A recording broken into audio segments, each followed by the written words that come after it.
Bueno, ya estamos. ¿Ya ingresó la gente? Hola, Sí.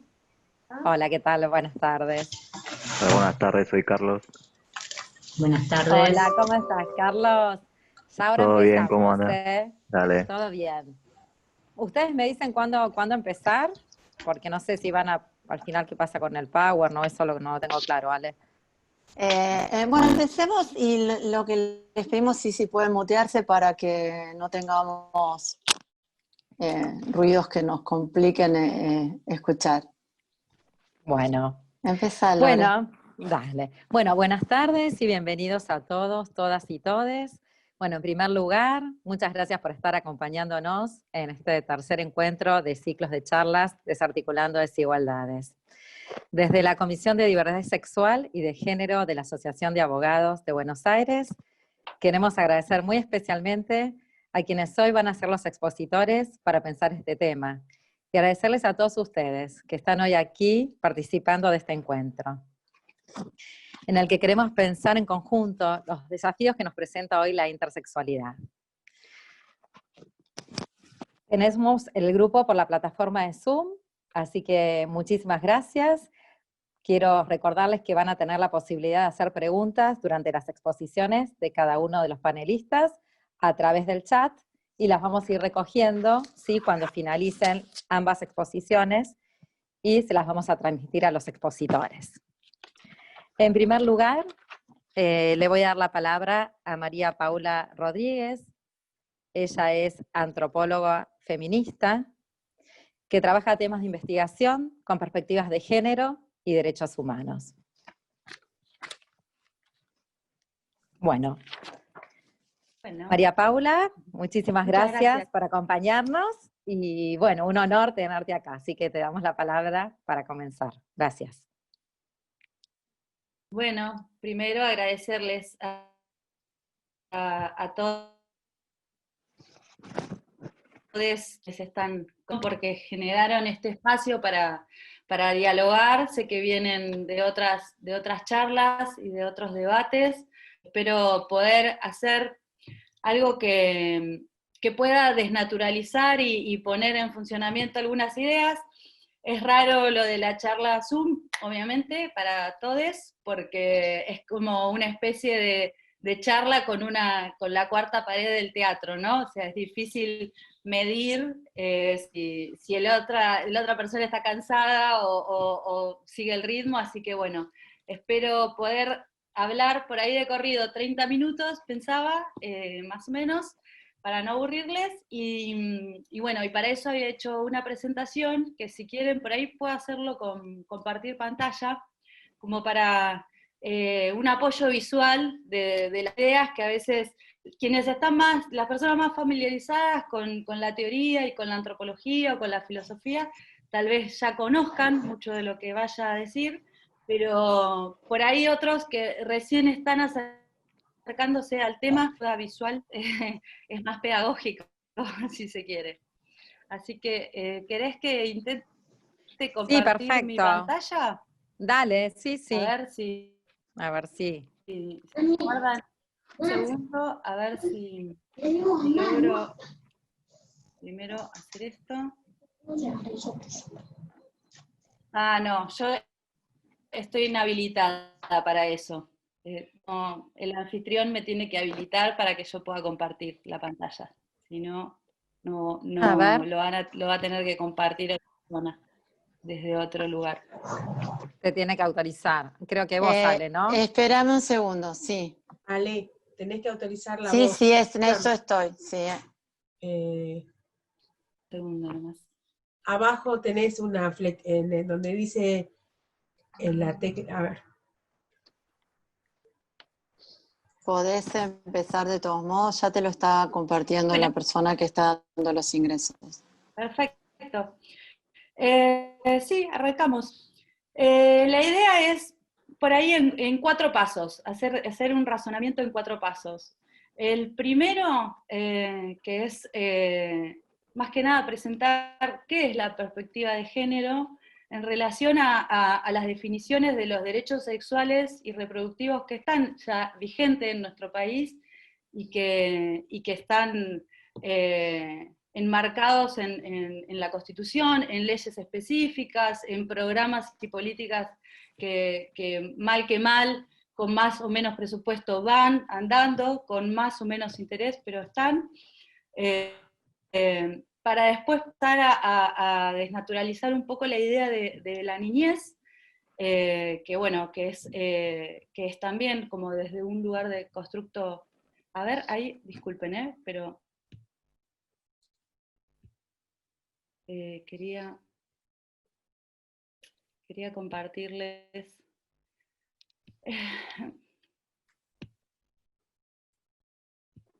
Bueno, no voy a poder, creo. Estás autorizada, estás autorizada. Sí, pero creo que voy a perder mucho tiempo porque me dice que tengo que ir a la configuración y bueno, nada, se va a perder tiempo valioso para la conversación. Se lo voy a ir contando. Como les decía, después de pensar la perspectiva de género, pensaba como se corta, con ese mar. Yo no la escucho bien. También como. ¿Ahora? No. ¿La escuchan bien? No, se está cortando, ¿no? Sí. A María Paula no estoy escuchando. Se está cortando.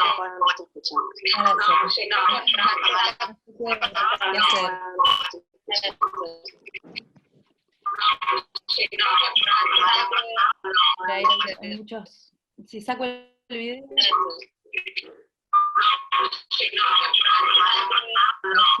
Se escuchaba perfecto. Ahí Pero... escuchan mejor. No.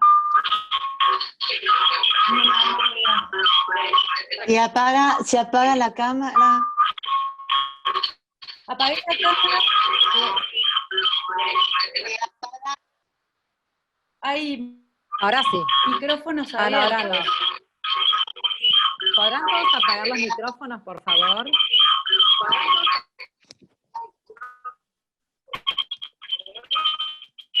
Hola. Si pueden apagar los micrófonos.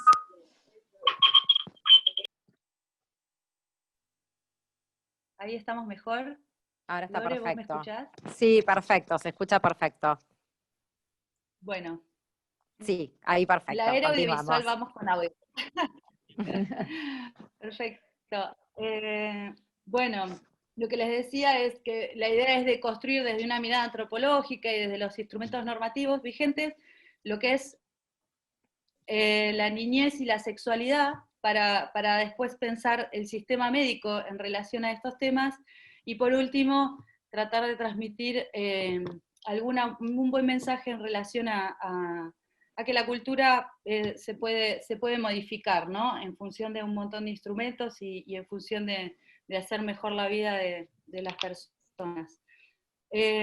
Entonces vamos con lo primero que les decía, que para deconstruir la mirada, ¿no? Desde una perspectiva de género y antropológica, yo quería citar la definición de sexualidad que está en los instrumentos de derechos sexuales y reproductivos, que está, bueno, desde el 2000.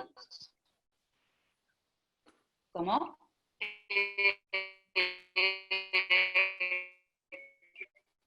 ¿Podrán apagar los micrófonos, por favor? Porque se escucha mal por eso, están los micrófonos encendidos. Gracias. Sí, ¿cómo?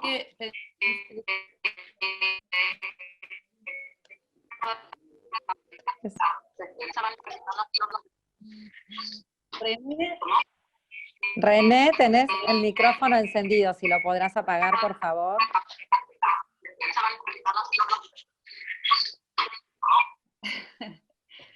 Ay, Ahí terrible. está. Ahí está, ya está, gracias. Es nuevo para todos. Está bien. Perdón. Lo que les decía es que los instrumentos normativos, la Organización Mundial hay un problema con Sí, René. René, sí, René, tenés el micrófono encendido, por favor, si lo podés apagar. Apago el celular. Apago el celular. Y ya les apago el celular. Gracias. Ahora sí, Ahora, gracias. sigue con el micrófono sin desconectarlo. Creo que tiene un problema. Pero bueno, sigo. Les quiero leer, pero es importante que se escuche, porque si no se escucha va a ser difícil. ¿Qué es la sexualidad? O sea, es la definición de sexualidad. Que se refiere, voy a leerlo, a una dimensión fundamental del hecho de ser humano. ¿Sí? La idea de sexualidad está asociada con lo que creemos que es humano y que lo que no creemos que es, ¿no? Está basada en el sexo, incluye el género, identidades de sexo y género, orientación sexual, erotismo, vínculo emocional, amor y reproducción. Son varias cosas, es una enumeración, ¿no? Y se experimenta y se expresa en forma de pensamientos, fantasías, deseos, creencias, actitudes, valores, actividades,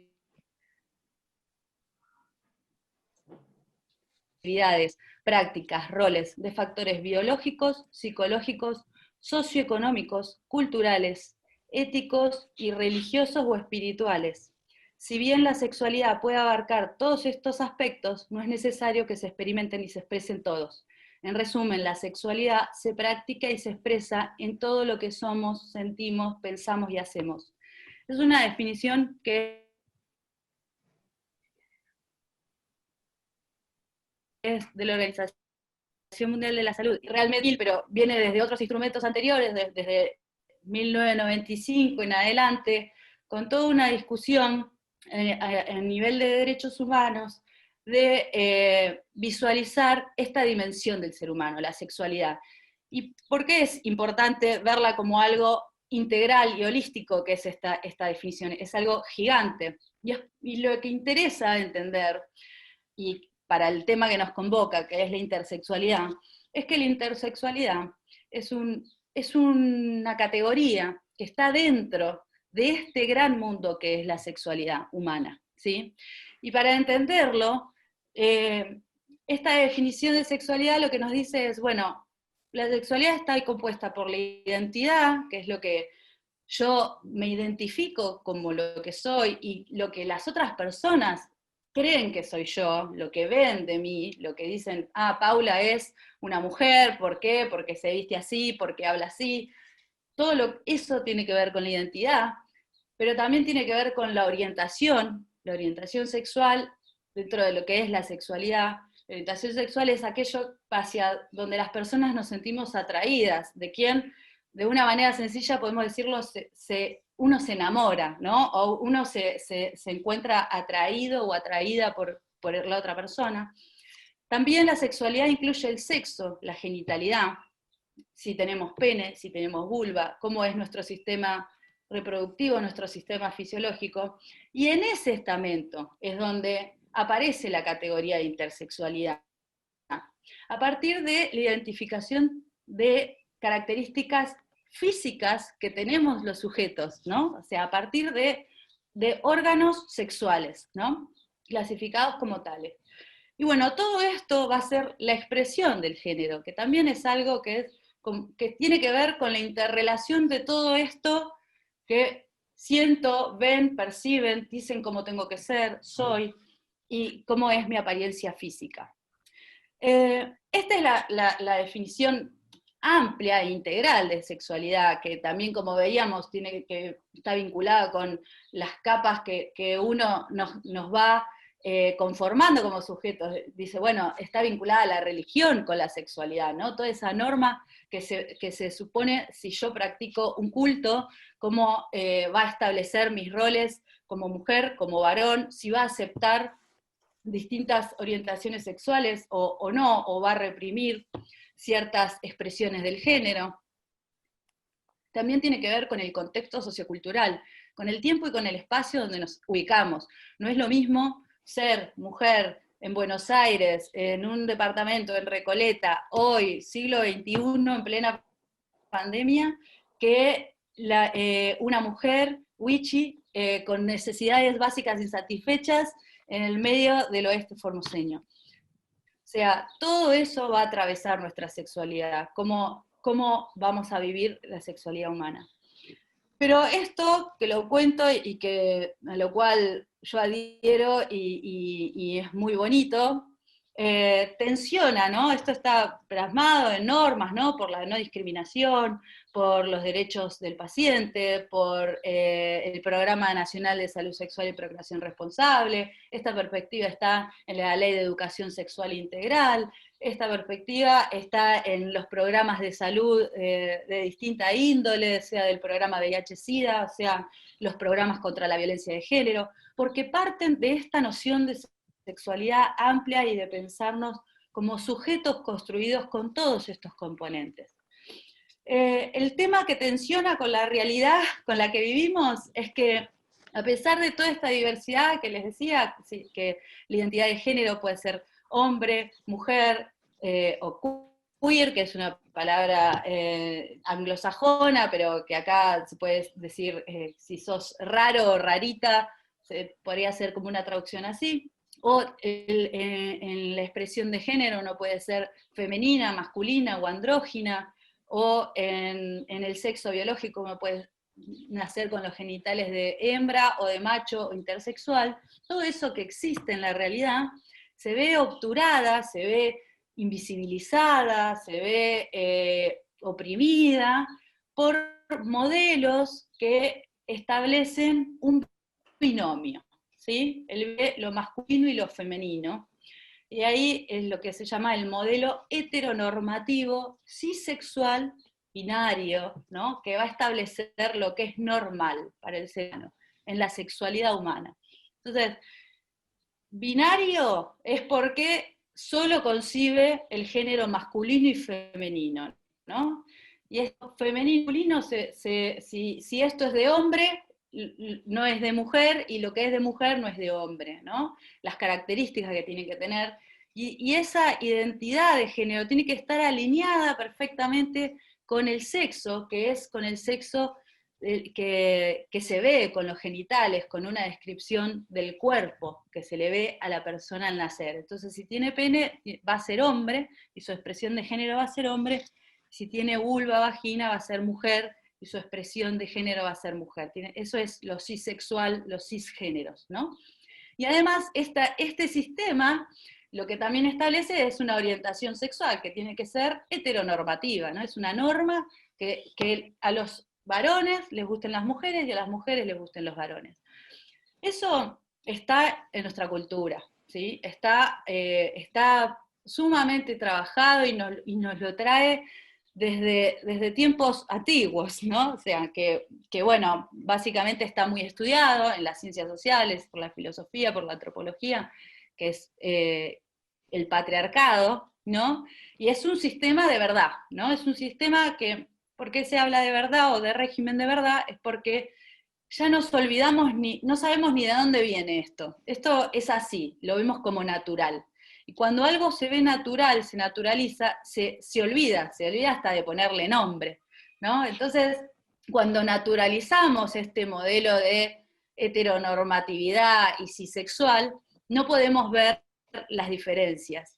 Y todo lo contrario, peor va a ser que las veamos y las censuremos, legitimemos su violencia, legitimemos discriminarlas, legitimemos intervenir sus cuerpos para hacerlos normales.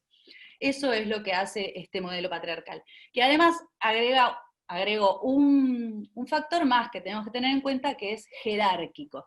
Quiere decir es que va a haber una idea de estatus entre esto que hablamos de las expresiones de la sexualidad, que ya está totalmente puesta en una cajita donde los varones y las mujeres tienen que ser de una determinada manera, y va a poner a los varones en un estatus superior hacia las mujeres, y que esto viene ya del medioevo prácticamente, que el patriarca es el dueño, ¿no?, de la propiedad, y en esa propiedad venían la mujer y sus hijos, ¿no? Y la prole. Y en eso también se jugó el derecho a la política, el derecho a tomar decisiones, que más que nada son privilegios sobre las otras personas.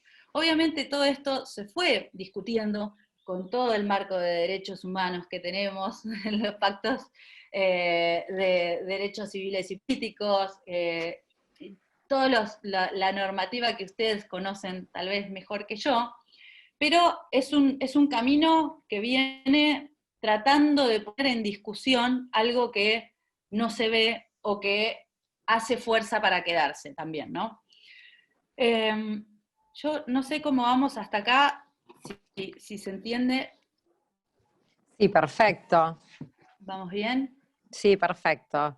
Bueno, yo lo que voy a pasar entonces es hablar de esta frontera que aparece en este binomio masculino-femenino, y que como está invisibilizado, o no es nombrado, o es perseguido, o todo aquel que salga de este modelo, de este molde, va a tratar de ser corregido a la normalidad. Corregido no por una policía que existe con su uniforme, sino que está en las disciplinas que hemos aprendido todas las personas, por vivir en esta cultura, por ver televisión, por ver publicidades donde todo el tiempo se muestran hombres y mujeres de una manera específica. Esa relación se ve en la publicidad, ¿no? Como había juntado un par de imágenes, pero hoy cuando miren la tele, para si les queda de la charla, ¿no? Como ver, bueno, cómo se representan esas mujeres y esos hombres, que los hombres son viriles, que las mujeres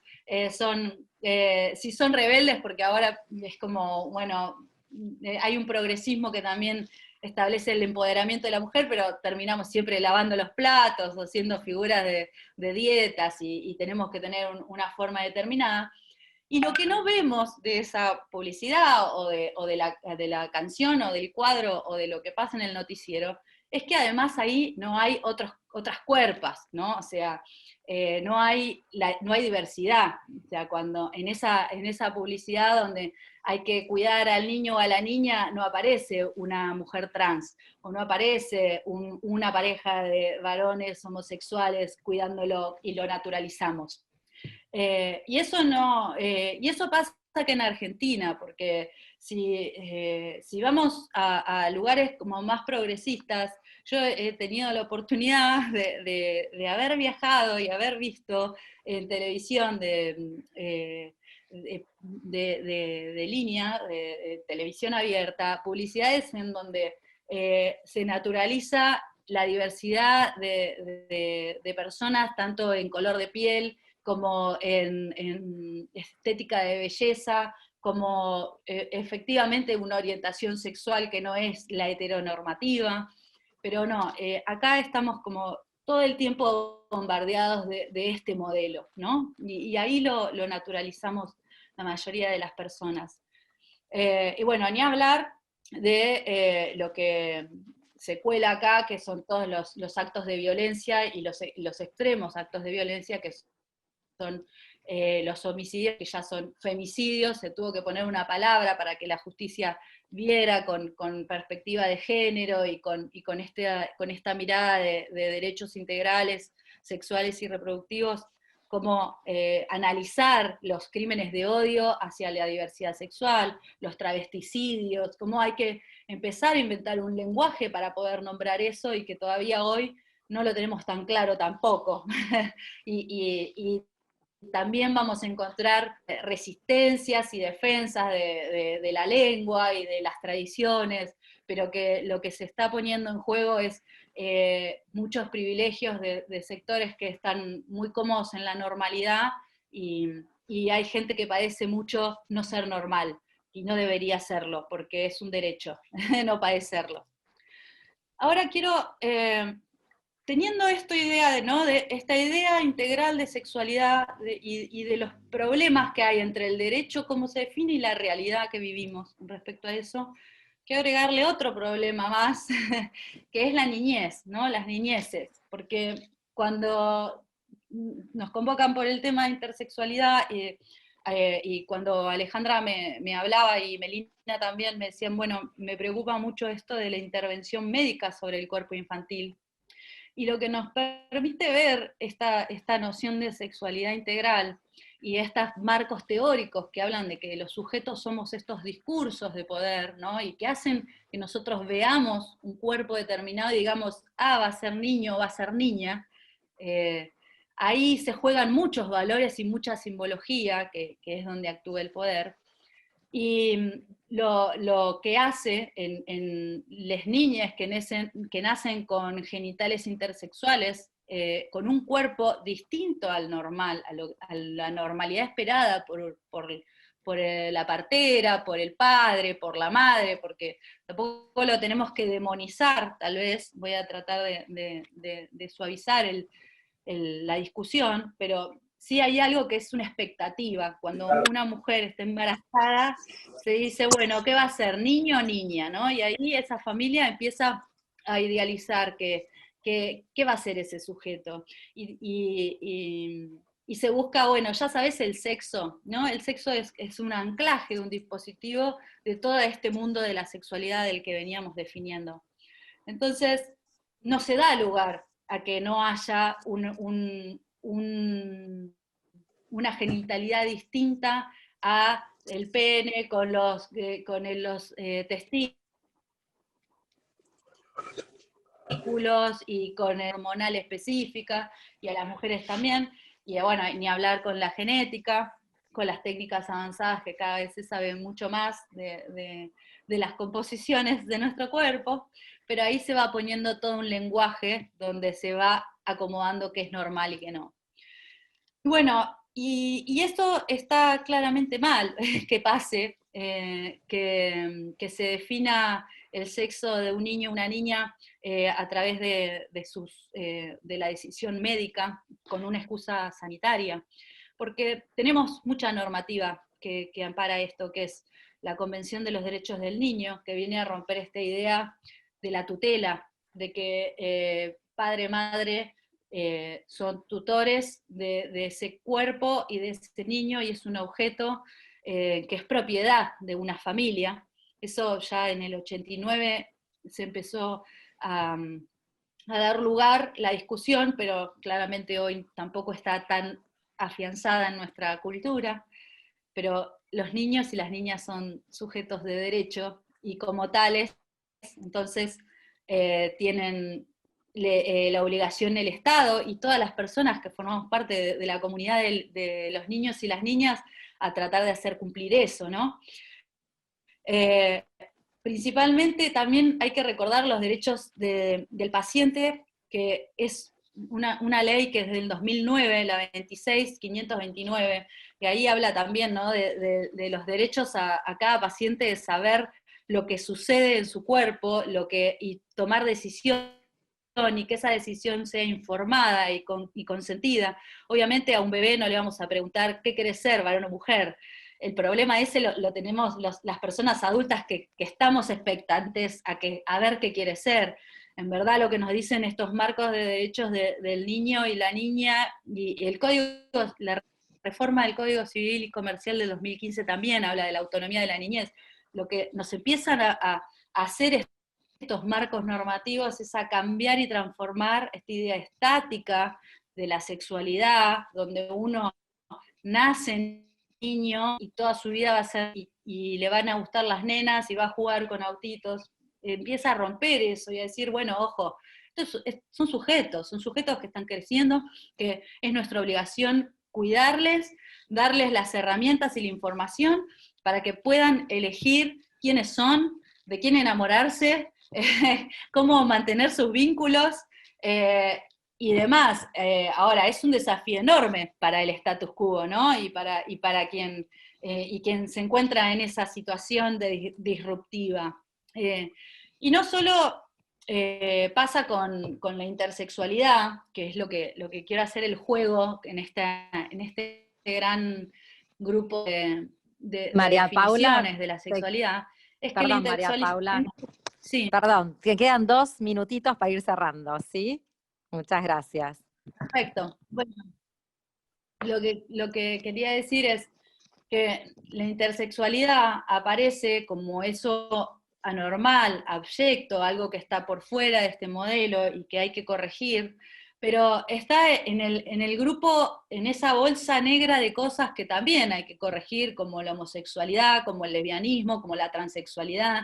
Creo que al desconocer esos niveles que componen nuestra sexualidad y que puede haber múltiples combinaciones, y no quiere decir que todas las personas seamos todo eso, que cada quien va a ir haciendo su camino a lo largo de su vida, pero lo importante es que podamos respetarlo y que hoy tenemos los instrumentos, y no hoy de ayer, sino que vienen del siglo pasado, estos instrumentos legales, normativos, que es necesario difundirlo, por eso es tan importante este conversatorio, esta charla, y convocarnos a discutirlo culturalmente, porque no es que yo por ser María Paula Rodríguez me leo toda la teoría de género y ya está, sino que esto es un desafío colectivo, es un desafío a nivel país, es un desafío a nivel salud, es un desafío a nivel de los nichos profesionales, y es un desafío personal. Realmente estos temas nos interpelan a cada persona, y bueno, en ese punto vamos a tener que encontrarnos. Gracias a ustedes por la atención. Por favor, muchísimas gracias María Paula por la exposición, súper interesante. Les recuerdo a todos los participantes que pueden hacer las preguntas, ir haciéndolas en el chat, que las vamos a recoger cuando terminen ambos expositores. Bueno, muchísimas gracias, y ahora voy a presentar a Mauro Cabral, que hoy nos honra también con su presencia. Mauro Cabral Grispan es el director ejecutivo de GATE, organización internacional que trabaja sobre cuestiones trans e intersex. Coordina además el proyecto Justicia Intersex. Es signatario de los principios de Yogyakarta sobre la aplicación de la legislación internacional de derechos humanos a la orientación sexual y la identidad de género en el 2007, y fue parte de la redacción de los principios de Yogyakarta, más de 10 en el 2017. En el año 2009 compiló el libro Interdicciones, Escrituras de la Intersexualidad en castellano. Es coautor del proyecto de ley sobre la protección integral de las características sexuales. Bueno, Mauro, muchísimas gracias por estar acá con tu presencia. Te voy a dar la palabra para que comiences este encuentro también. Muchas gracias por la invitación. Y también les voy a pedir que me avisen cuando llegue la hora de ir. 10 minutitos antes, perfecto, para ir cerrando, genial. Si me ven en algún momento que me inclino hacia el costado, tengo una perrita que demanda atención, es experta en participar en webinars. Muchas gracias por invitarme a esta conversación sobre intersexualidad y sobre... que se plantea en uno de los bordes que para quienes trabajamos sobre cuestiones intersex es uno de los más interesantes y de los más difíciles, que es la introducción de las cuestiones de derechos humanos dentro de los contextos sanitarios. En general, las instituciones de salud y la medicina en general, como podemos decir, la psicomedicina, son disciplinas e instituciones que históricamente se han presentado y se presentan casi como invulnerables a las interpelaciones en términos de derechos humanos. Y en gran medida, la afirmación de derechos humanos de las personas intersex pone en jaque esa invulnerabilidad de la medicina. Y para explicar en qué consiste esa invulnerabilidad, y es algo que vamos a retomar al final de la conversación, una de las respuestas habituales que dan los profesionales de la salud a quienes interpelan sus prácticas en relación a las personas intersex en términos de derechos humanos, es que quienes se dedican a la medicina no pueden violar los derechos humanos. La práctica de la medicina y la violación de los derechos humanos son incompatibles entre sí, sobre todo cuando se trata de violaciones graves a los derechos humanos, como ocurre en el caso de la tortura y de los tratos crueles e inhumanos en contextos sanitarios. Solamente un segundo. Bueno, muy bien. Bueno, vamos a estar todos acá haciendo el web. Perfecto. Qué lindo, muy bien. Muy bien. Sí, si no va a romper toda la casa hasta llegar al lugar. No, no hay problema. Muy bien. Yo no sé qué tanto conocen las personas que están en esta conversación sobre cuestiones intersex. Sabemos que intersex e intersexualidad son palabras a veces confusas porque no necesariamente las personas las usan en su práctica cotidiana o profesional. Cuando hablamos de personas intersex, hablamos de personas que nacieron con características sexuales que varían respecto de un promedio. Ese promedio, en general, es promedio femenino o masculino. Todas las personas tenemos características sexuales. Las características sexuales son los rasgos bioanatómicos que configuran, podría llamarse el sexo de las personas. Entonces, los cromosomas son características sexuales, las gónadas, como testículos y ovarios, son características sexuales, los genitales son características sexuales. Y en general, las características sexuales se agrupan en las personas de acuerdo a una cierta regularidad estadística. Es decir, en general, las personas que tienen, por ejemplo, cromosomas 46XX, además tienen ovarios y tienen úteros y tienen un clítoris. Y en general, las personas que tienen cromosomas XY tienen próstata y tienen testículos y tienen un pene. Las personas intersex son personas que nacen con características sexuales que varían en alguno o en varios de esos promedios o de esas regularidades. Entonces, en lugar de tener cromosomas XX o XY, pueden tener cromosomas XXY, solamente para poner algunos ejemplos. En vez de tener testículos u ovarios, pueden tener ovotestes. En vez de tener los testículos afuera del cuerpo, pueden nacer con los testículos dentro del cuerpo. O en vez de tener, pueden tener ovarios y no tener útero y vagina. Es decir, existe una serie grande de variaciones corporales asociadas con eso que se denomina intersexualidad. Esa denominación empezó siendo una denominación médica a comienzos del siglo XX y progresivamente dejó de ser usada por la medicina que alrededor del año 2006, 2007, comenzó a usar otra terminología para referirse a las personas intersex, llamando a las personas nacidas con trastornos del desarrollo sexual, o digamos una versión más benigna, como personas nacidas con diferencias del desarrollo sexual.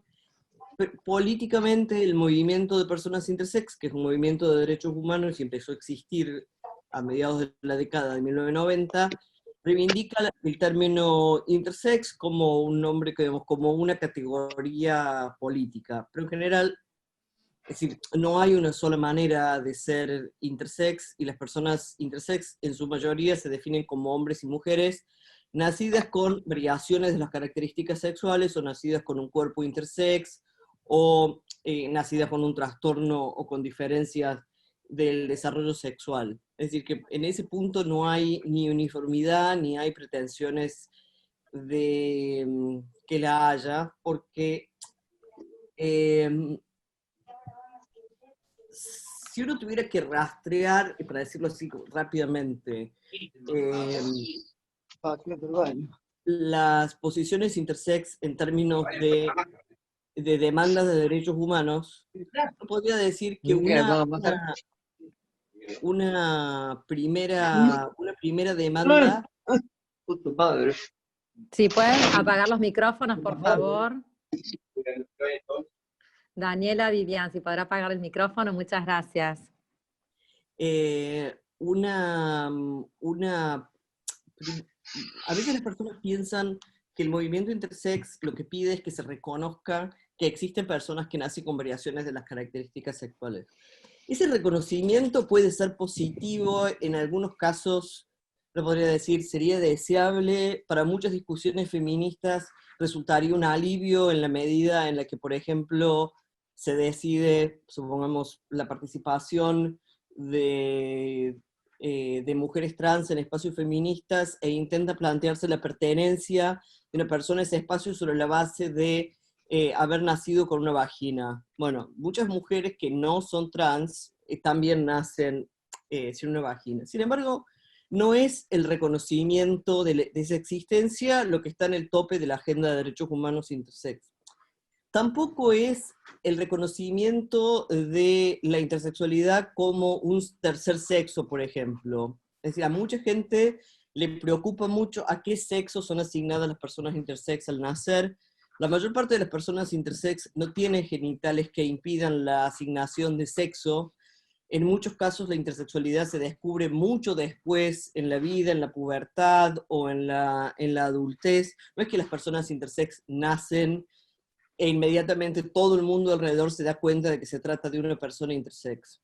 Entonces, la cuestión del reconocimiento legal o de a qué sexo se va a inscribir tampoco es lo que está en el tope de la agenda. El movimiento intersex, por lo que lucha, es porque aquellas personas que nacen con variaciones de las características sexuales no sean sometidas a intervenciones para normalizar la apariencia exterior de su cuerpo. Esas intervenciones son intervenciones normalizantes y ocurren en los primeros años de vida y a lo largo de la niñez y a veces de entrada a la pubertad, y tienen dos características principales. La primera es que no están fundadas en ningún tipo de necesidad médica, es decir, que no existe ninguna necesidad ni de mejorar la salud de la persona o de impedir que se enferme o que se muera, y tampoco cuentan con el consentimiento libre e informado de la propia persona en cuyo cuerpo se realizan. Eso hace que lo que en otros casos no se pondría en duda, por ejemplo, cuando existe necesidad médica, el consentimiento materno-paterno no se cuestiona. En este caso, al tratarse de intervenciones puramente cosméticas, el consentimiento de la propia persona no debería ser reemplazado por quienes tienen la capacidad legal para consentir en otras circunstancias. Entonces, el movimiento intersex o lucha, digamos, o existe en primer término para impedir la realización de intervenciones médicamente innecesarias y no consentidas de normalización corporal. Esas intervenciones son de tres tipos principales. Hay intervenciones quirúrgicas, intervenciones hormonales e intervenciones mecánicas. En general, la mayor parte de esas intervenciones son quirúrgicas y tienen que ver con modificar la apariencia exterior de los genitales. Las dos cirugías principales, o vamos a decir las tres principales de modificación del aspecto exterior, son las clitoridectomías para reducir el tamaño del clítoris, cuando el clítoris aparece demasiado grande en relación con el estándar. Las vaginoplastias para corregir la ausencia de la vagina en los casos de niña que nace sin vagina, y también lo que se denominan las correcciones de hipospadias, que es para llevar el final de la uretra a la punta del pene en el caso de aquellos chicos que nacen con el final de la uretra ubicado en otro lugar del pene, por ejemplo cerca de los testículos. Como dije antes, hay tratamientos hormonales que están asociados y tratamientos mecánicos como las dilataciones vaginales en el caso de que alguien nazca con una vagina que a lo mejor aparece como demasiado corta cuando se la compara con el promedio corporal. La oposición a estos tratamientos no se relaciona solamente con la violación a la autonomía y a la autodeterminación de la persona y a su irreversibilidad. Se relaciona con una serie de consecuencias que producen en el cuerpo de las personas y que las afectan durante el resto de su vida. Esas consecuencias incluyen la insensibilidad, la esterilidad, el dolor crónico, una serie de consecuencias psicológicas como el estrés postraumático y la depresión, los intentos de suicidio y el suicidio, una serie de desbalances metabólicos que producen sobre todo las gonadectomías, con lo cual el movimiento intersex le plantea a la medicina, digamos, una serie de reclamos que parten de que el reclamo no es ustedes nos asignan como varones o mujeres, quiero decir, a todo el mundo se le impone un sexo, se le asigna en el momento del nacimiento, entonces en ese sentido la experiencia intersexo no es distinta a la experiencia del resto de la gente. Lo que se dice es, ustedes asignan un sexo y después patologizan el cuerpo diciendo, bueno, hay una forma saludable de encarnar un cuerpo masculino o femenino, y hay formas que deben ser intervenidas, que deben ser corregidas, porque esas variaciones corporales, digamos, para la intersexualidad se inscribe dentro del marco de que se denomina la diversidad corporal. Esa forma de diversidad corporal no es culturalmente aceptable y produce una serie de trastornos, y le va a producir una serie de trastornos a la persona en su psiquismo y en su capacidad para socializar y para tener una vida sexual saludable. Por lo tanto, se interviene. Entonces se reclama que se interviene sin que exista una razón para intervenir, excepto la reproducción de estereotipos sexuales y de género, que se interviene sin el consentimiento de la persona, y que esas intervenciones causan un daño que afecta a la persona a lo largo de su vida, y que en muchos casos es irreversible, como ocurre, por ejemplo, con la insensibilidad genital o con la esterilidad. Uno de los problemas fundamentales, en realidad es una suerte como de problema de doble cara. El activismo intersex, y en general quienes trabajamos sobre cuestiones intersex, nos encontramos en una situación estructural de injusticia epistémica, porque en general la intersexualidad, no es que de intersexualidad no se hable, yo no estoy de acuerdo cuando la gente dice que no se habla, y después cuando termine este encuentro como tarea, si ustedes quieren, pueden hacer la prueba de rastrear dónde escucharon hablar y cómo escucharon hablar de personas cuyos cuerpos variaban respecto del estándar. Todo el tiempo, en todas partes, se reproducen estereotipos corporales. Digamos, aprendemos cuáles son los cuerpos que debemos tener, cuáles son los cuerpos que nuestra cultura celebra, y también sabemos que hay cuerpos sobre los cuales se predica una indeseabilidad constante. Por ejemplo, los cuerpos sobre micropenes. En la cultura argentina, en la televisión, en las redes sociales, en todas partes, hay una insistencia permanente con la cuestión de quién tiene micropene, y de atribuir incluso una serie de un correlato moral relacionado con el micropene, del tipo Hitler tenía un micropene, Videla tenía un micropene, Trump probablemente se lo representa con un micropene. Entonces, cuando la gente dice no se habla, pero claro que se habla, y cualquier persona que sepa que tiene un micropene, tenga un hijo con un micropene, sabe también que ese es el lugar que la cultura le reserva. Pelear desde ese lugar, desde el lugar de quien impugna esos criterios de normalidad, implica poner en juego dos convicciones culturales que no puede decir, no, yo no creo en eso, pero me cuesta mucho desmarcarse. Una, la idea de que todo el mundo tiene tiene derecho a tener un cuerpo normal, y que por lo tanto lo que hace la medicina no puede interpretarse como una violación a los derechos humanos, porque está guiada por las mejores intenciones. Y en ese sentido, las intervenciones normalizantes son justamente normalizantes, y muchas veces el derecho argentino, si ustedes se están preguntando qué han dicho nuestros juristas sobre intersexualidad, en general han dicho que no se trata de un problema jurídico, sino de un problema médico, y de qué se trata, y que el abordaje médico está destinado a hacer mejor la vida de las personas.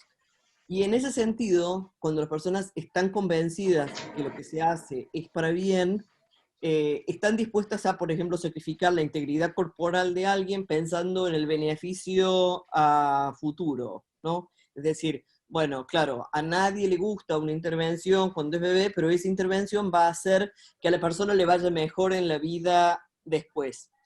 Como gran parte de esas intervenciones afectan sobre todo personas asignadas al sexo femenino, lo que entra en juego también es una desvalorización cultural muy fuerte, cultural y normativa respecto de la salud sexual y reproductiva y del placer de las mujeres. Es decir, cuando se piensan que, por ejemplo, es mucho mejor que a una nena que nace con un clítoris que se considera demasiado largo, ese clítoris se le recorte, porque de esa manera la mamá no le va a dar vergüenza a la madre cuando la bañe o la lleve a revisaciones, y seguramente su vida sexual va a ser más sencilla. Lo que se pone en la balanza es la apariencia exterior de los genitales con la posibilidad que va a tener esa nena al crecer de tener orgasmos. Y en general prevalece la apariencia sobre la posibilidad de sentir y la posibilidad de sentir placer. En el caso de los varones, por ejemplo, la cuestión sexual no es tan importante en el inicio, digamos, en general, las normalizaciones de los cuerpos femeninos tienen que ver con, por un lado, a la medicina la obsesiona que las madres rechacen a sus hijas si sus hijas tienen genitales que con los que las madres no pueden identificarse, y que ese rechazo, digamos, vuelva locas tanto a la madre como a la hija. En el caso de los varones, esa obsesión está relacionada con la socialización masculina y el modo en que los hombres comparten espacios entre sí desde muy pequeños. Entonces, se considera que un hombre no solamente tiene que tener un pene capaz de penetrar en la adultez, sino que tiene que ser capaz de permitirle a un nene orinar de pie y poder mostrarle el pene a otros chicos y competir a ver, digamos, quién orina más lejos. Se considera que todas esas instancias son instancias de generización, de construcción de la masculinidad, y que los niños que ¿Pueden apagar los micrófonos, por favor? Los voy a Perdón, mandar ¿pueden a apagar los Lolita. micrófonos? Espera, porque me están diciendo Sí. apagar los micrófonos, no sé si soy yo. Sí, sí. Bueno. Si Sí. los pueden apagar, gracias. Perdón, Mauro. No, todo bien. Esa es una de las obsesiones fundamentales, digamos, del abordaje médico de la intersexualidad. Como decía antes, el problema es que para mucha gente eso no es malo, ¿no? Es decir, parte del rechazo, muchas veces las personas no creen que estas intervenciones pasan, pero cuando saben que pasan, lo siguiente que piensan es, bueno, pero eso no es necesariamente malo. Y lo tercero que piensan, muchas veces es lo que nos lleva al segundo factor, que es, bueno, pero la medicina debe saber lo que hace. Y en ese sentido, el supuesto de que la medicina sabe lo que hace, o el reconocimiento de que vivimos en una realidad que está organizada, o que ha sido organizada para nosotros antes de nuestro nacimiento, por un proceso histórico de medicalización, donde en el caso de la intersexualidad, pero también en otros casos, el derecho, por ejemplo, mira a la medicina, le pregunta a la medicina, se guía por los saberes médicos. Resulta muy difícil interpelar en términos de derechos humanos esos saberes, porque aunque las personas a veces desconfíen, en última instancia se supone que la medicina sabe. En el caso de la intersexualidad, el movimiento intersex viene interpelando, como decía, desde mediados de los 90, ese saber médico, y explicando que se basa en una serie de supuestos, como decía María Paula, heteronormativos, vinculados a la reproducción de estereotipos corporales, de género, sexuales, que están basados en la capacidad de las mujeres para ser penetradas por hombres que deben tener la capacidad para penetrarlas. Es decir, son ideas muy básicas acerca de cómo funciona el género y la sexualidad de las personas, que prefiere sacrificar los derechos sexuales y reproductivos frente a la norma corporal, y que por lo tanto viola sistemáticamente los derechos humanos de las personas intersex. Hasta este momento solamente un solo país en el mundo protege los derechos de las personas intersex a su integridad corporal, que es Malta. Malta es el único país que tiene una ley que prohíbe la realización de estas cirugías. Digamos, en Argentina hay un proyecto de ley que esperamos que se discuta este año o el año que viene. Hay proyectos de ley discutiéndose en otros países, y también hay avances en los sistemas, en los distintos sistemas de derechos humanos, sobre todo a nivel del sistema internacional de derechos humanos, donde hay documentos producidos por la Oficina del Alto Comisionado para las Naciones Unidas, hay observaciones producidas por los organismos de tratado, hay relatores especiales de Naciones Unidas que han trabajado sobre cuestiones intersex. Hay, digamos, el sistema europeo de derechos humanos tiene distintos pronunciamientos sobre cuestiones intersex, el sistema interamericano ha tenido 2 audiencias temáticas sobre cuestiones intersex, en la Argentina el INADI produjo un documento sobre cuestiones intersex, y en general existe una alineación dentro de los sistemas de derechos humanos. Los sistemas jurídicos normativos vienen un poco más, vienen bastante más atrasados. En general, lo que se escribe en la Argentina, con muy pocas excepciones, pienso sobre todo en Eleonora Lam, suele ser, o en Paula Viturro, suelen ser o en Iñaki Regueiro de Giacomi, que es el otro autor de la ley, suele ser todavía muy incipiente, y hay textos, sobre todo los que provienen del campo de los derechos personalísimos, que atrasan medio siglo en los enfoques sobre la intersexualidad, en la medida en que consideran que el nacer con un cuerpo mal formado viola el derecho a la salud de las personas, o viola su derecho a la identidad. Entonces, ahí en ese caso, lo que hace falta es como un cambio de encuadre normativo, de decir, no, bueno, las variaciones, las características sexuales no son una malformación, y no violan el derecho de nadie. Lo que viola el derecho de las personas es la intervención no consentida y médicamente innecesaria. En los últimos años se viene trabajando con mucha intensidad sobre el derecho a la verdad aplicado a la situación de las personas intersex. Y esto tiene que ver con un problema muy recurrente incluso en la Argentina. Mauro, Sí. Perdón que te Sí. moleste. Serían los últimos 5 porque hay muchas preguntas, Vale. así que Perfecto, tenemos sí, tiempo. sí, por supuesto. Gracias, así vamos cerrando. Sí.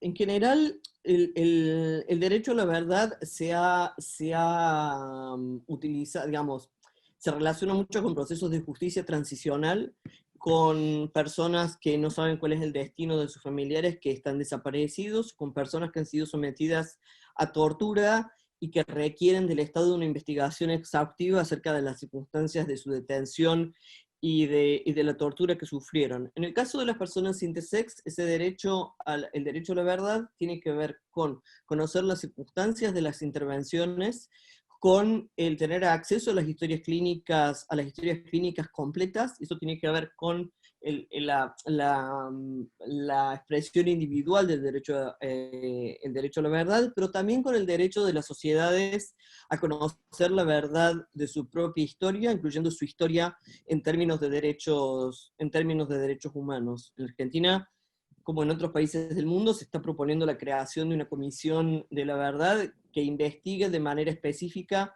las violaciones a los derechos humanos contra las personas intersex. Esto plantea y va a plantear una serie de problemas jurídicos sobre los que no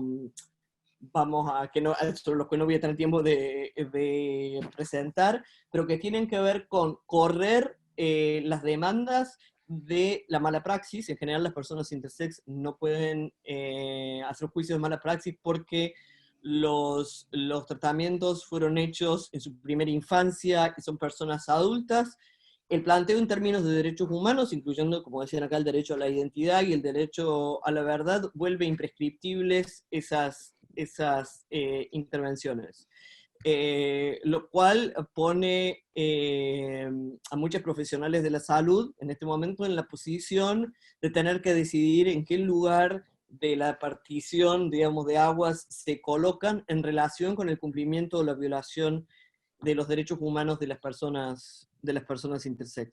Yo, antes de terminar, lo aclaro, porque no lo dije al principio, y empecé a hablar así, no sé por qué, y bueno, y lo terminé así, hablando en tercera persona, pero yo soy una persona intersex, entonces son los derechos nuestros derechos humanos, los que son respetados o los que son violentados.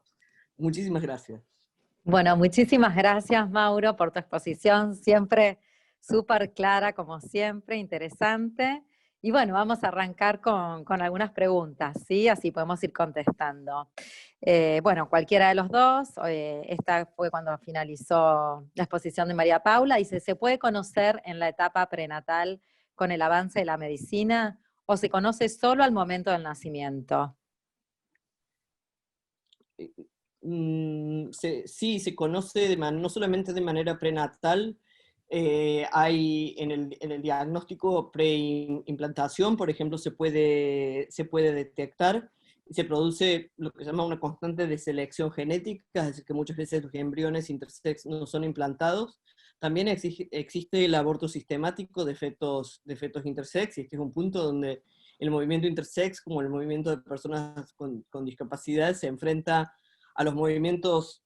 ¿Recuerdan el proyecto original de la campaña por el derecho al aborto que planteaba las malformaciones como causales? Bueno, la intersexualidad es una de las causales.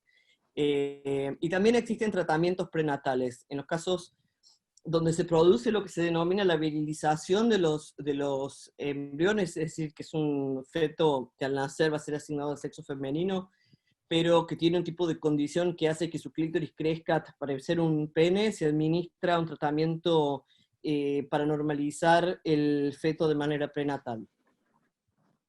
Perfecto, muy claro.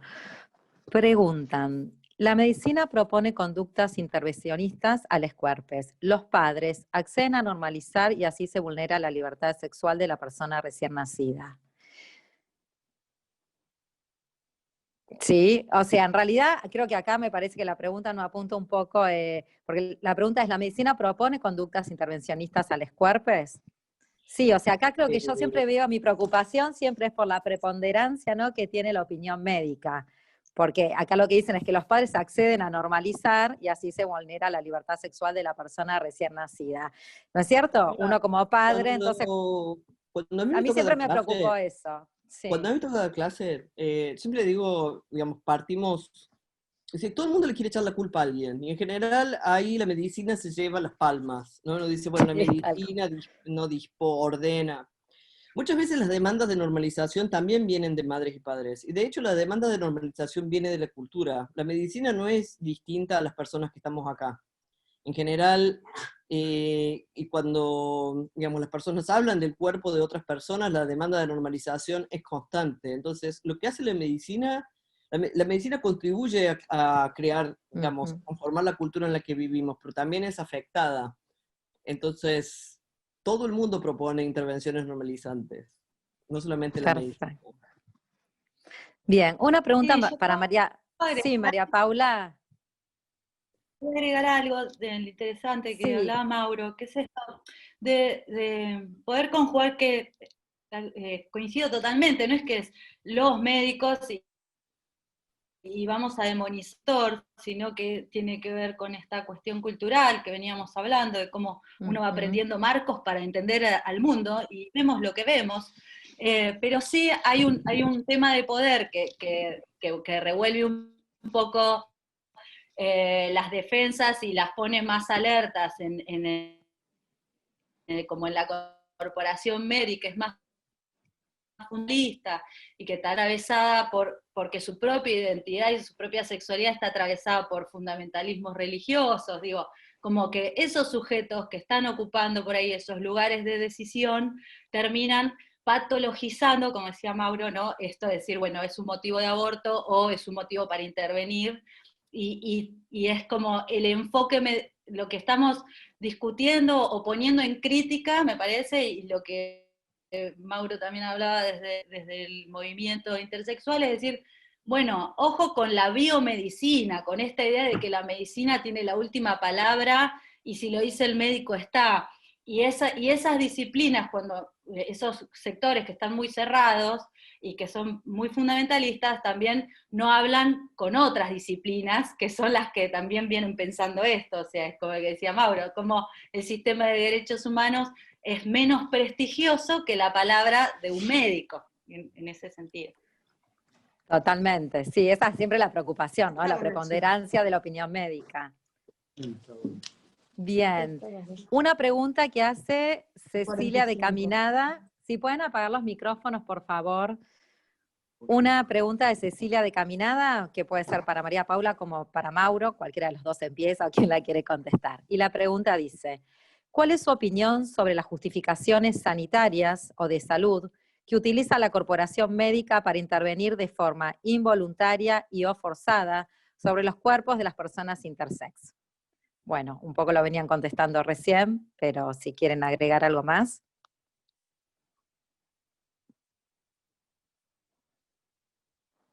Hola. No, es lo que venimos diciendo, me parece, yo por lo menos no Por tengo nada eso, que sí, decir.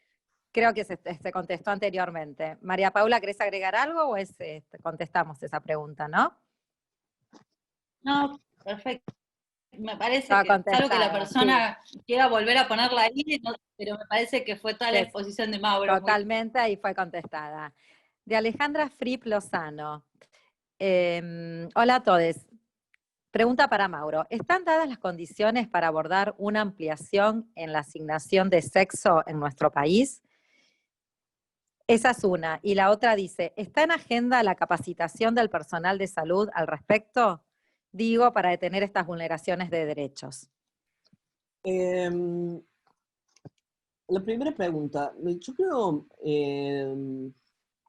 soy de la posición, y ustedes lo pueden ver en ese documento que se mencionaba en la presentación, sobre todo en los principios de Yogyakarta +10, que en realidad el sexo debería dejar de ser una categoría jurídica, o sea, exigida por el Estado, bueno, como ocurrido con el color de la piel, por ejemplo. Es decir, en realidad es tan complicado. La asignación de sexo se produce, la mayor parte de las veces, en un momento.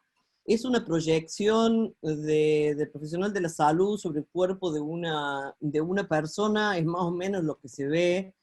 En ese punto es una organización, que no puedo decir, es una organización primitiva de la vida social, que la vida de aquellas personas que nacieron con pene, en principio, suelen tener muchas más ventajas de aquellas que nacieron sin pene, es, digamos, un tema que debemos reconocer y trabajar, y que se parece a la situación diferenciada de aquellas personas que nacen con la piel clara y las personas que nacen con la piel oscura. Es decir, las diferencias corporales importan. Que esas diferencias tengan reconocimiento estatal crea un montón de problemas. Yo creo que el punto no es si ampliamos podemos ampliarla. Ahora, podemos ampliarla e igual el punto es cómo se administra, así, quién es asignado a qué categorías. Supongamos que tengamos 10 categorías. Es qué cuerpo va a qué categoría y cómo se regula el que las personas se muevan entre esas categorías. Es decir, que no importa si es uno, son 2, o son 20, o son 100. Vamos a seguir teniendo los mismos problemas. ¿Quién decide quién va a cuál? Y cómo las personas pueden moverse entre esas categorías. Sinceramente espero que, digamos, que los estados puedan organizar o que podamos organizar nuestra vida en sociedad prescindiendo de la asignación de sexo, o de la relevancia legal de la asignación de sexo. Toda asignación de sexo es una apuesta, es algo que se cree sobre lo que se ve del cuerpo de la persona que esa persona va a ser. Creo que deberíamos empezar a tener, digamos, la posibilidad de que las personas la confirmen o la cambien en algún momento, y que eso no necesariamente tenga consecuencias legales. Respecto de la capacitación, el punto es que en general la medicina no procede como procede por falta de capacitación. Es una ultra capacitación, es una especialización. Siguen protocolos que son protocolos aprobados. Es decir, parte de mi trabajo, por ejemplo, profesional, es trabajar en la Organización Mundial de la Salud intentando modificar esos protocolos. No es que la medicina no sepa, sabe muy bien qué es lo que hace. y en realidad hay muy pocos profesionales de la salud que se animen a hablar en contra de la aplicación de esos protocolos. Por otro lado, hay un conjunto de prácticas que no son protocolos, pero que son muy difíciles de cambiar. Pensemos, por ejemplo, en la violencia obstétrica. Quien ejerce violencia obstétrica no es que no sabe lo que hace, sabe lo que hace y no le importa, o es impune, o es como aprendió a hacerlo. Bueno, ahí requiere otras cosas, y uno de los puntos más interesantes que a mí me parece en la articulación con el derecho es ver de qué manera se puede trabajar para que el sistema médico entienda que hay límites legales, que sus prácticas tienen límites legales. Y bueno, y que entonces, hace un tiempo acompañamos con la Asesoría General Tutelar de la ciudad a una familia que fue a una consulta, y por ejemplo el equipo médico no le gustaba mucho de que hubiera un representante del Estado, que hubiera una abogada que representara al Estado. Entonces, cuando hizo el planteo de por qué no estaba ella sola con su paciente, la abogada le dijo, bueno, porque estas son situaciones donde se producen violaciones sistemáticas a los derechos humanos. Entonces, el derecho tiene algo para decir. Bueno. Sí, totalmente, coincido. Sí, se vulneran mucho los derechos, claro. Es que por la falta de conocimiento, por eso yo decía también lo que le dicen los médicos a los padres, el desconocimiento, digo, hay muchos derechos vulnerados. Bueno, creo que ha sido respondida ampliamente y súper clara. Y acá lo que dice Mariela Sarlinga, para cualquiera de los dos, ¿qué opinan de la necesidad de incorporar la ESI, ¿no es cierto?, Educación Sexual Integral, en la carrera de Medicina y Abogacía, como materia? No sé si María Paula la quieres contestar vos. Nos dejamos descansar a Mauro, su voz. Sí, no, es muy interesante escucharlo, Es muy Mauro. interesante. No, yo creo que, a ver, para ser realistas, estaría genial, hay instrumentos. O sea, por ejemplo, ¿por qué en el Poder Jurídico está la ley Micaela y se sigue haciendo ruido para que se aplique? Digo, en ESI todavía no se aplica ni en las escuelas, y es de 2006 la ley. El programa de salud sexual y procreación responsable también, o sea, hace años que está, y siempre se va como recortando cómo se aplica y por qué, y yo no digo que no se haga nada, porque conozco mucha gente que trabaja en esos programas y las instituciones de salud pública, a las escuelas, pero no alcanza, porque no da, y porque es como, por ahí también me encanta este planteo, que es el que dice Mauro, decir, bueno, hay que romper la idea de sexo, y ya eso, es a cualquiera que se lo diga, lo primero que te dicen es imposible.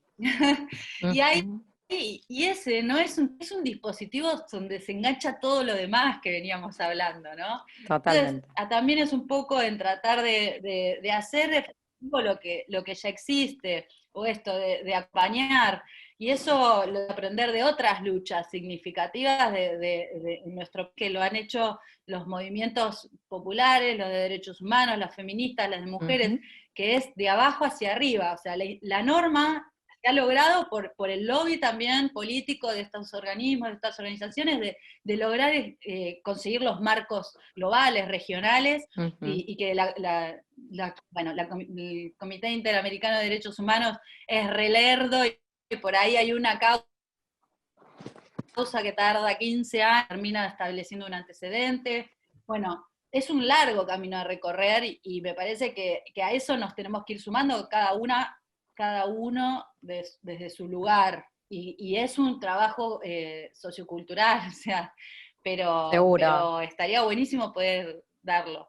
Mirá, incorporarlo, otro tema perfecto. para agregar a eso, que es, ¿qué opinan en realidad es incorporar la perspectiva de derecho, que es lo que dice Mauro, no es que desconocen, o sea, no quieren incorporar ciertos sectores un abordaje integral, donde debería haber abordaje de la salud interdisciplinario, y no solo en este tema, obstetricia, pero podemos hablar de un montón de temas más donde habría que resolver interdisciplinariamente en el siglo XXI, y no, es la palabra del médico, la médica. Totalmente. Bueno, hay Mirá, millones de preguntas. Sí, Mauro, puedo, ¿querías agregar algo? no, Sí. ¿es tan útil o tan inútil introducir la ESI como dar cursos de derechos humanos en la Academia de Policía? Hay que darlo, sí. Sirve para algo y no sé. Pero no puedes Es dejar verdad. de darlo. Ahora, no Ujú, alcanza. totalmente. Bien, claramente, dice Adrián Páez, está el juego el derecho a la identidad en este contexto tan excepcional. ¿Los mecanismos de amparo son suficientes herramientas para tutelar estos derechos humanos de las personas intersex? Sí han hecho algunos amparos y también ha habido casos de habeas data para el acceso a la identidad. Eso no es una pregunta para mí demasiado Ujú, específica. En general habría que ver quién puede presentar un sí, amparo, digamos. se alcanza o... Ujú. Bien, bueno, Mariela Sarlinga dice, para evitar estas demandas tenemos que avanzar con la efectiva aplicación de una educación sexual integral con perspectiva de género y desde los derechos humanos. Es tal cual lo que veníamos hablando. De Alejandra García, ¿una persona hermafrodita es una persona intersex? Sí, para decirlo breve, son dos formas distintas de hablar de cuerpos que son parecidos. Ujú, pero sí, bien. Deisa Hernández, en materia de intersexualidad, ¿cómo se podría distinguir a personas 3T, 3T, transgénero, transvestis y transexuales?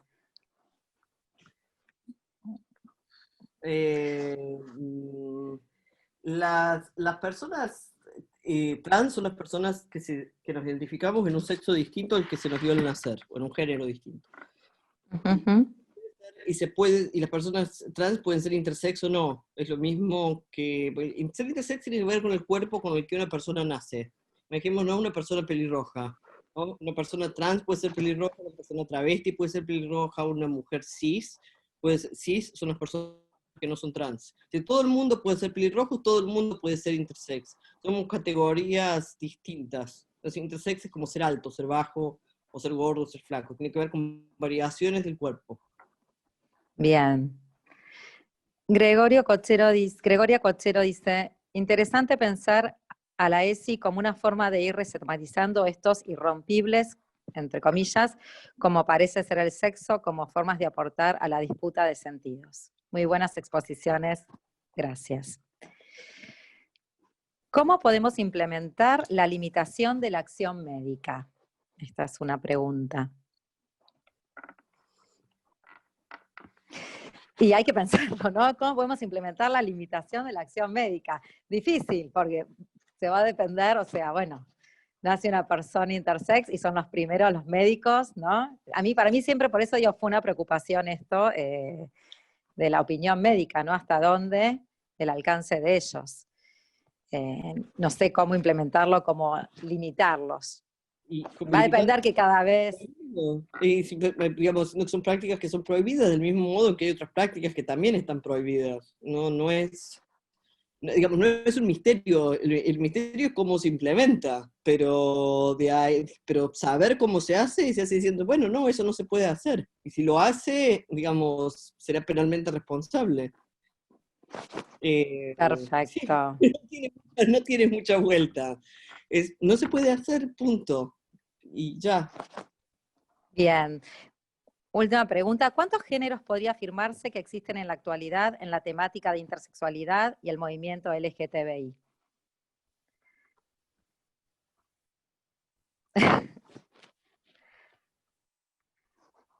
También es como, bueno. No se te escucha, Paula. Perdón. ¿Cuántos géneros podría afirmarse que existen en la actualidad en la temática de intersexualidad y el movimiento LGTBI?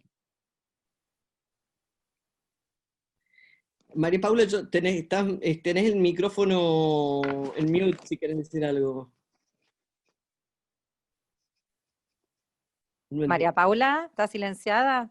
Me estoy mostrando un cartel, pero no alcanzamos, yo no alcanzo a verlo. A ver. ¿Alguien lo ve, Alex? ¿Lo estás viendo vos? No puedo desbloquear mi micrófono. Ah, se le trabó el micrófono a María Paula. Pobre. Bueno, lo No escuchamos. sé cuántos géneros hay, es decir, probablemente Ujú. tantos géneros como personas, no, no sé, Sí, claro. sí, no, es decir, la ley de identidad de género dice, sabemos que el género es una construcción cultural, Ujú. y en ese sentido las distintas construcciones culturales van habilitando distintas posibilidades, entonces las personas van descubriendo, es como uno va, imaginémonos que uno va a un supermercado en el que tienen solamente dos marcas de té, ¿no? O y uno compra la otra, es decir, o compra Tal té o cual. compra cocido. Y de pronto va a un supermercado más grande y se encuentra con que hay otras. Y no, si hay té de boldo y té de tilo, y uno dice, bueno, y entonces a lo mejor empiezo a probar y resulta que me gusta más el otro. Y bueno, lo que pasa es eso, hay más posibilidades y de expresar, y uno puede decir, claro, antes existía solamente grupos de... yo, por ejemplo, no tomo mate. Hice toda la carrera de Ujú. historia de Córdoba sin tomar mate. Y era medio así como una desgracia, digamos, porque todo el mundo tomaba mate y nadie tomaba café. Ahora está de moda tomar café, ¿no? Y la gente va y Sí, come. sí. Bueno, lo mismo pasa con con el género. La gente descubre otras cosas, descubre que son posibles, y entonces se empieza a decir, ¿no? Como alguien que siempre se identificó como mujer y empieza a salir con otra mujer y de pronto aprende la palabra lesbiana y dice, ah, no, pero en realidad prefiero llamarme lesbiana y entonces no uso más mujer para describirme, pero no sabía que eso se podía hacer. Y va encontrando otras articulaciones y otras posibilidades. Entonces, hay tantos, uno puede decir, como están presentes y son imaginables. Y todo el tiempo a la gente se le ocurren cosas nuevas y encuentra a otras personas con las cuales las comparte. Entonces, me parece como que es un momento donde hay mucha creatividad en materia de género y también, por eso hay mucha gente que se pone muy nerviosa, dice, no, bueno, pero esta es la que tiene que ser. Yo en ese sentido, si hay gente acá Totalmente. con inquietud, diría, hay que relajar porque, no sé, está bueno que la gente Ujú. no pasa nada, digamos, Sí, no, no no, no etiquetar, digamos. nada, Exacto. no es como de Ujú. romper el género, en ese sentido, Totalmente. algo frágil que se va a quebrar porque las personas usan denominaciones que son distintas a las que la gente conoce. Bien. Bueno, Así pregunta Cecilia de Caminada. ¿Qué acciones podemos realizar en la vida cotidiana para acompañar las luchas de la comunidad intersex? Bueno, son muchas, ¿no? ¿Qué bueno, acciones? Sí. este tipo de charlas es algo muy bueno. Ujú. También ver dónde hay noticias, actividades, tratar de engancharse, pero también ir desmantelando de a poco lo que tiene que ver con el apoyo a estereotipos corporales que a lo mejor ni siquiera sean intersex, ¿no? Y a parar un poco, digamos, tratar, no necesariamente de meterse en problemas, pero parar conversaciones donde se ponen en juego violencias o formas de crueldad respecto de la diversidad corporal. Es decir, que tener una actitud abierta respecto de los cuerpos de las personas Ujú. es algo que ayuda mucho. La otra es tratar de interrogar lo que uno ve, es decir, a las personas en general lo que conocen de las personas intersex es ver, no sé, eso, como chismes o representaciones extremadamente estigmatizantes. Bueno, tratar de buscar si hay otras narrativas o compartirlas, o tratar de rescatar esas historias que circulan en todas las familias. Hay muchas personas intersex, hay un nacimiento intersex cada aproximadamente 2.500, 3.000 nacimientos. Entonces, tratar de escuchar y de registrar y de decir, bueno, ¿dónde están esas personas? ¿Qué les pasó? Tal Entonces, todo cual. eso ayuda. Ujú. Bien. Bueno, Alejandra, si pueden apagar los micrófonos, por favor. Alejandra Fripp deja una inquietud y dice, no considero positivo plantear imposible. Somos muchos los que trabajamos arduamente dentro de las instituciones para garantizar la ESI, por ejemplo. Consideramos que todo es una cuestión de educación en el marco de los derechos humanos. Bien. Jimena pregunta, consulta, ¿hay algún país que no asigne género al momento del nacimiento? Eso sería lo óptimo. Se propuso para las personas intersex, la única manera que esto puede funcionar es para todo el mundo. En el caso de Alemania se propuso una ley, se implementó una ley que dejaba sin asignar el sexo solo de las personas intersex. Y en ese caso se creaba como una tercera categoría jurídica que además violaba la privacidad de las personas intersex y dependía para funcionar de una asignación médica. No, en este momento no hay ningún país que no asigne en el momento del nacimiento. Sí hay países que permiten que las personas saquen su identificación de las partidas de nacimiento con posterioridad, como en el caso de Australia, por ejemplo. Bien. Claro. Bueno.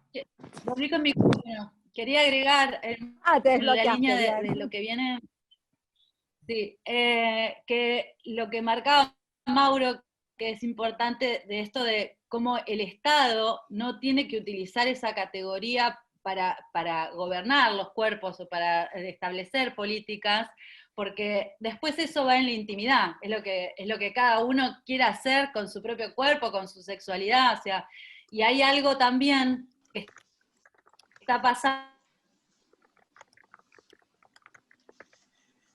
como se puede decir que es sacar del closet o mencionar vos que sos gay, vení y contame, o vos salí del closet, o mirá, yo no tengo ningún problema con las lesbianas, pero mirá, vos tendrías que salir, o vos si sos intersexual tenés que venir, digo, ahí es donde se pone en público otra vez la intimidad de alguien que puede hacer su vida como quiera, ¿no? Y justamente que esas cuestiones de la sexualidad humana no sean puestas sobre la lupa para ponernos en cajitas una vez más y separarnos. O sea, es lo que dice Mauro, ¿qué vamos a hacer en el jardín? Vamos a poner la sala de los nenes, la sala de las nenas y los intersex. Digo, ahí es donde se empieza a complicar todo, cuando no podemos ver que la diversidad es propia de la humanidad y queremos empezar a separar lo normal de lo raro o tratar de ponerle etiquetas a todo.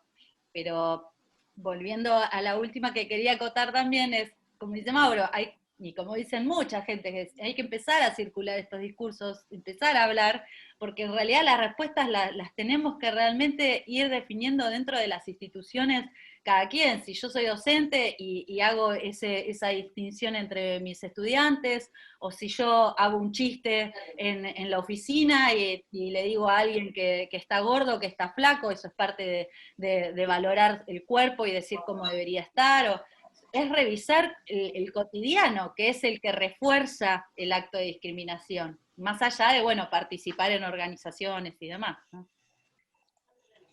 Bien.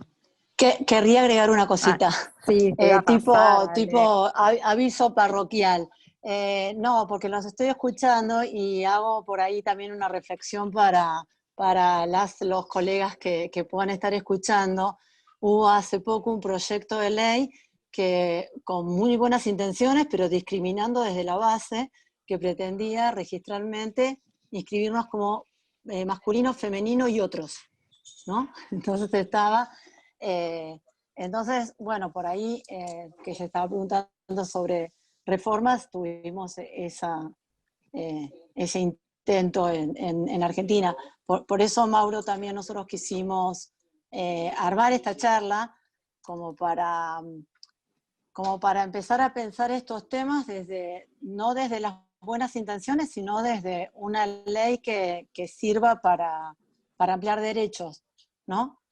No porque creamos que son mágicas, pero sí viendo que así como la ley de identidad de género abrió una posibilidad que estaba totalmente bloqueada, también sería fundamental una ley que vos decís que hay un proyecto que a nosotros nos encantaría si podés compartirnoslo, Sí, claro. para que lo podamos estudiar, debatir en la comisión. Porque no sé si tiene estado parlamentario, ¿en qué Sí, anda? Si nos puedes contar. está en el Senado, pero probablemente este año se presente de nuevo en diputados. Tiene estado parlamentario en este momento. Déjenme ver si de dónde se puede bajar. De la página de Justicia Intersex, yo le estoy poniendo el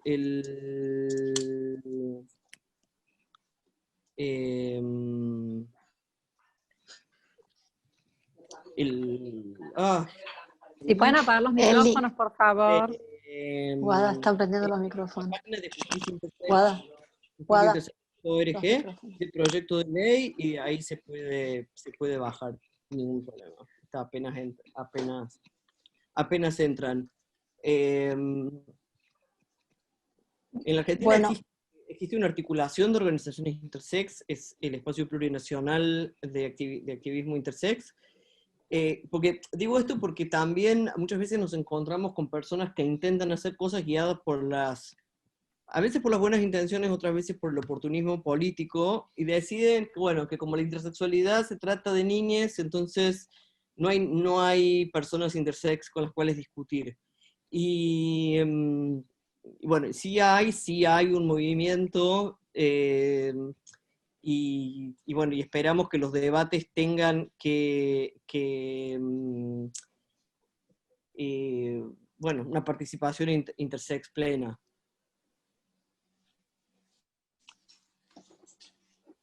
Bien, perfecto. Entonces, justiciaintersex.org.ar es donde podemos bajar el proyecto. No tienen puntual. Perfecto. .org. Bueno, para todos los que quieran, ya saben. Bueno, Alejandra, que es la presidenta de la comisión, muchísimas gracias. ¿Querés hacer alguna pregunta más? No, solamente decirles que, bueno, que la Asociación de Abogadas y Abogados de Buenos Aires tiene las puertas abiertas. Somos una asociación con una larguísima trayectoria en la defensa de los derechos humanos, así que tenemos las puertas abiertas para acompañar iniciativas legislativas o el espacio para generar charlas o cursos que tengan que ver con estas temáticas. Así que bueno, aparte tengo al presidente de la asociación acá en el chat, así que lo comprometemos. Bueno, tenemos unas modestas instalaciones que están vacías, desgraciadamente, desde el 20 de marzo, pero que también están abiertas a todas las cuestiones que tengan que ver con derechos humanos. Muchísimas gracias. Bueno, a vos Mauro, y María Paula también. Muchísimas gracias por la calidad que prestigiás, como te dije ya otra vez, nuestra comisión, nuestra nuevita comisión. Bueno, les agradecemos muchísimo entonces. Bueno, a Alejandra Perrupato, que es la presidenta de la Comisión de Diversidad y Género, y al presidente, a Juan Pablo Zaneta también, de la Asociación de la ABA, de Abogados de Buenos Aires, y obviamente a todos los participantes que nos acompañan en este tercer encuentro, y un enorme y particular agradecimiento a Mauro y a María está Juan Paula. Pablo. Sí, Juan Pablo, te escuchamos. Hola. Sí, no, ya ofrecí la planta baja, escuché. el tercer piso, amicus curiae, patrocinio gratuito. Hago propias todos los ofrecimientos de Alejandra Perrupato. No vamos a tener ningún problema, son bienvenidos cuando quieran, como quieran, para hacer lo que necesiten. Quiero felicitar una vez más a la presidenta de esta comisión y a todos sus integrantes. Es una comisión que creamos hace poquito en esta gestión y están trabajando mucho y muy bien, así que felicitaciones a todas y a todos y a todos los que trabajan en esto. Gracias a los participantes que se toman, a los participantes que exponen en las actividades que organizan, y muchísimas gracias a los que participan y aportamos, discutimos y aprendemos escuchándolos a ustedes, que son los que saben. Muchísimas gracias. Gracias a ustedes y que tengan buenas noches. Bueno, muchísimas gracias. Mauro, sí. Gracias, María Paula.